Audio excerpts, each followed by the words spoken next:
Hero Alam বলো আর জায়েদ খান বলো, দুইজনে দুই কাজ করে ভাইরাল।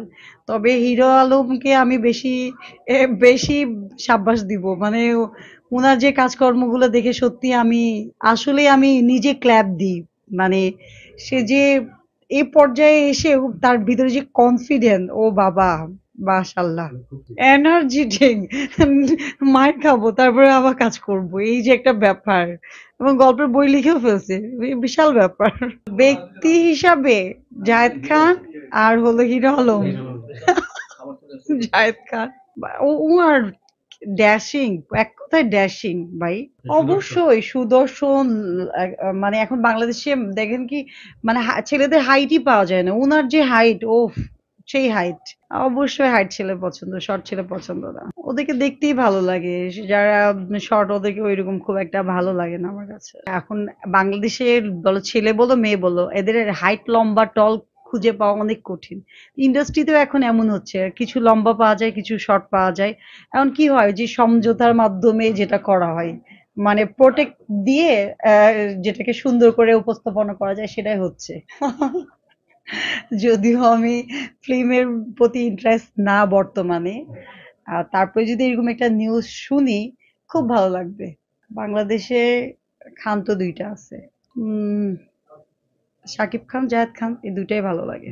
জায়েদ খান খুব ইন্টারেস্টিং মানুষ, এই জন্য ভালো লাগে। আমার মনে হয় অর্জন অর্জন করে যেটা হয় সেটাই সেই ভাইরালটা ভালো।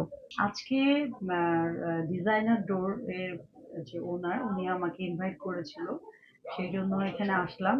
এবং আজকে শাড়ি কিনলাম। এবং ভাইয়ার ড্রেস মানেই তো ডিজাইন ডোর মানে বেস্ট।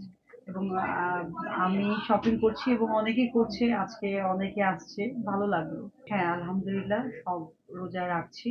আর আমি রোজার জন্য অনেক কাজ স্টপ রেখেছি। আর ঈদের পরে যে বাইরে যেগুলো কাজ অফ আছে ওগুলো শুরু করব। এখন টোটালি মোটামুটি রোজার মধ্যে ইনভলভ হয়ে গেছি, রোজার মাসে। আমি মানে আমার পরিবারের সঙ্গে দেখা করব, তাদের সঙ্গে ইফতার, এই মানে অনেক সময় তো অনেক বিজি থাকি, তো ওনাদের সঙ্গে সময়টা কাটাতে পারি না। ঈদে যে মানে ছুটিটা পাবো ওনাদের সঙ্গে সময়টা কাটাবো, এটাই আমার ইচ্ছে। না, আমার ভালো অভ্যাস হলো মানুষকে সহজে বিশ্বাস করে ফেলি এবং মনের কথা বলে ফেলি, এই জন্য অনেক বিপদে পড়ি। আর খারাপ অভ্যাস, হাত পা নড়াইতে থাকি, এই জিনিসটা অনেক খারাপ অভ্যাস। আর আরেকটা জিনিস যেটা খারাপ হলো, মানুষকে মানে যেটা আগেও বলেছি, মানুষকে সহজে বিশ্বাস করে ফেলি। নিজেকে নিজেকে হলো মোটামুটি আহ, বাংলাদেশে যে মডেল গুলো আছে এবং যারা ভালো কাজের জন্য সবাইকে চেনে, তা আমিও কিছু ভালো কাজ করে মানুষের কাছে মানে পরিচিত হয়ে থাকতে চাই। আমার ছোটবেলা থেকে মিডিয়াতে অনেকটা ভালো লাগার জায়গা ছিল। তো আলহামদুলিল্লাহ এখন আমি খুব অল্প দিনে এসে আমাকে কোথাও গেলে সাংবাদিক ভাইরা এবং অনেকেই মোটামুটি চিনে, যে ওই যে সোনিয়া আপু গ্রামার লুকে দেখেছি, বা স্যান্ডেলিনাতে দেখেছি, বা ওই অ্যাওয়ার্ড শোতে দেখেছি। তো এই জিনিসটা যখন বলে ভালো লাগে। আর আমি চাই যে আমার কাজ আমি অল্প করব, কিন্তু ভালো কিছু একটা কাজের মাধ্যমে যেন আমাকে সবাই চিনে এবং আমাকে ভালোবাসে। যেমন আজকে শপিং এ আসছি, অঞ্জনা ম্যামকে দেখেছি, সবাই মানে অঞ্জনা ম্যামকে দেখেই যে একটা একটা মানে খুশি হয়ে যায়, ম্যাডাম একটা ছবি তুলি, কথা বলে কেমন আছে। এই যে উনারা যে এই পর্যায়ে আসছে এবং সবাই যে এখন পর্যন্ত তার ফ্যান, তো এইরকম তো আসলে হতে পারবো কি জানি না।